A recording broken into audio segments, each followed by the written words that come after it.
林里虎豹相争，打得不可开交。不远处是慌忙逃跑的小毛孩，老虎一巴掌打倒黑豹，转身去追赶猎物。正准备起身一跃扑倒猎物的时候，被慌乱中跑过的牛群撞翻在地。小孩也没犹豫，顺势跳进前面的山沟里。接着成群结队的野牛也冲了过来。小孩一边躲避着发疯的牛群，一边防备着上面的老虎。一人一虎隔牛相望，只要牛群一过，老虎就要发威了。小孩急中生智，瞅准机会跳上牛背，这才躲过老虎的追击。原来这个小孩叫毛毛，在他还是个小 baby 的时候，也不知道导演是咋想的，让他的父亲带着他来到这片森林中的一个山洞里。好巧不巧的就遇到了刚才那只大老虎，父亲手拿火把劈死一刀，奈何实力悬殊，没过几个回合就含恨虎口，但老虎也被火把狠狠地烫了一下，留下好大一个疤。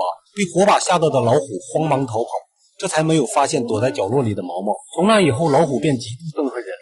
一切风平浪静后，小毛毛走出山洞，迎面走过来好大一只黑猫。毛毛也是人小心大，非但不害怕，还伸手撸了一把眼前这个大猫，顺便还看了看自己够不够塞牙缝。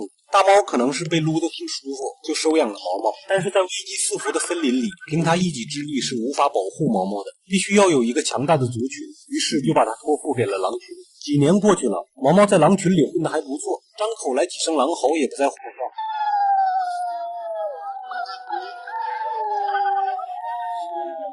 但是好景不长，森林里迎来了记忆中最干旱的一年，就连深藏在水底的和平岩也露出了水面，这代表着森林里的枯水休战期到了，大家必须和平共处，靠着仅剩的水源度过这段艰难的时期。这天狼王带着毛毛来河边喝水，毛毛拿着自制的工具舀了点水上来，格格不入的饮水方式引得大家纷纷侧目。正在这时，一股王霸之气横扫而来，毛毛赶紧躲到狼王身后，定睛一看，原来是那只大老虎了。他是这片的扛把子，无人敢惹。不出意外，虎哥凭着气味发现这里居然有个人类，这让他非常气愤。每每想到脸上的伤疤，他对人类的憎恨就更加深几分。但是森林法则明文规定，枯水期休战，禁止斗殴，再加上狼王的袒护，他也只能暂且放过毛毛。但是虎哥放下狠话，一旦雨季来临，枯水期一过，我定报毁容之仇。相安无事的过了一段时间，季如期而至，狼群也不得不面对一个问题。扛把子虎哥的威胁让狼群内部产生了分歧，狼王执意要保护毛毛，但是众多的长老不同意。毛毛看出了大家的为难，主动提出离开这片森林。大猫自告奋勇要护送毛毛到人类生活的地方。就这样，大猫带着毛毛踏上了新的归途。但是就在途中，他们遇到了老虎的袭击。毛毛借着牛群的咬步逃出了虎哥的魔爪，但也就此与大猫走散了。这个男孩叫毛毛，他捡起好大一块蛇皮，一脸嫌弃的瞅了瞅，又扔在地上。显然这看上去也不是个能吃的东西。此时的他还没意识到即将来临的危险，若无其事的坐在那儿吃苦。狡猾的小浣熊声东击西偷走了他的果子，把他引到了树上，周围异常安静，十分诡异。突然旁边出现了一条大蟒蛇，缓缓地靠近他，转动着谜一样的眼睛。不一会儿，毛毛就有点神志不清了。蟒蛇趁机缠住毛毛，张开血盆大口。正在这时，熊大出现了，一口咬住蟒蛇，弹斗在一起。等毛毛再次醒来的时候，发现他被熊大带到了山洞里。熊大对毛毛倒是没有什么恶意，但好歹是救命之恩。熊大也有自己的小九九，他已经找过很多帮手了，始终没能助他达成心愿。这次好不容易抓到个人类，他可不能放过这个机会。原来在附近的一个悬崖上挂满了一堆纯天然的枫浆，熊大是上也上不去，舔也舔不着，心里这个痒痒啊。熊大忽悠毛毛帮他摘蜂蜜还人情，毛毛展现出了人类强大的智慧。熊大觊觎了好几年的蜂蜜，是毛毛的到来几乎把蜜蜂的老家都捅干净。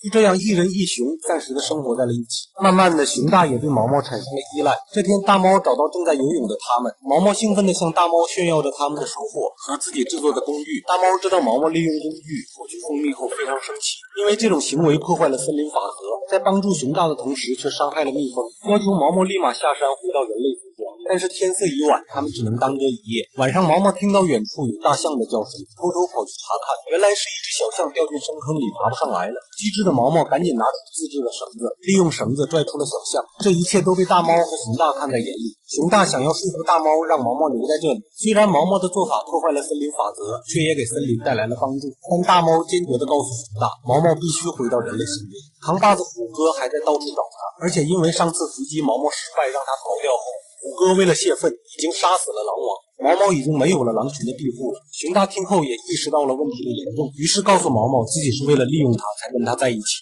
并没有把他当作朋友。伤心的毛毛爬到树上坐着，突然出现了一群猴子，把毛毛带走了。这个小男孩被绑架了，绑匪就是这群猴子。猴哥的条件只有一个，那就是让毛毛制作红色的花，也就是只有人类会使用的火。有了火，猴哥就能称霸整个森林了。但是毛毛自幼跟着狼群长大，根本不知道该如何造火。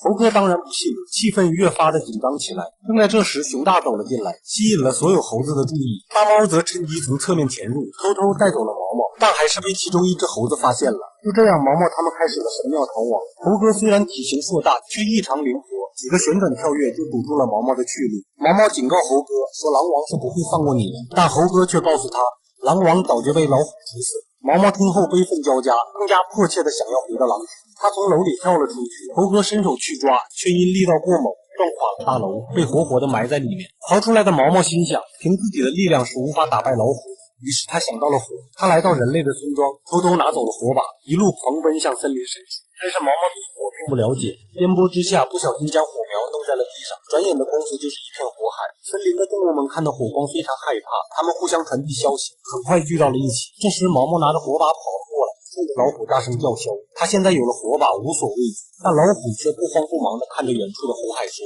现在你才是森林里最大的威胁。毛毛回头看向火海，再转身看向他的朋友们，所有的小动物都在躲。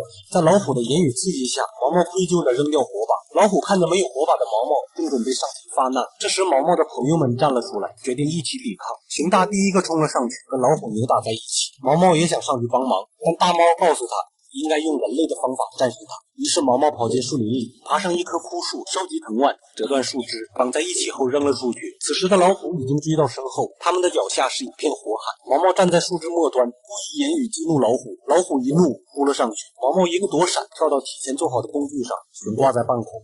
本已是枯树的枝干，难以支撑老虎的体重，树枝断裂，老虎重重地摔进了火海里。毛毛最终报了仇，森林的守护者大象也及时出现，用树木阻断瀑布，用牙齿挖出沟渠，把河水引向火海，森林终于回归平地。毛毛继续跟着狼群生活，他用自己的方式受到了百兽的尊重。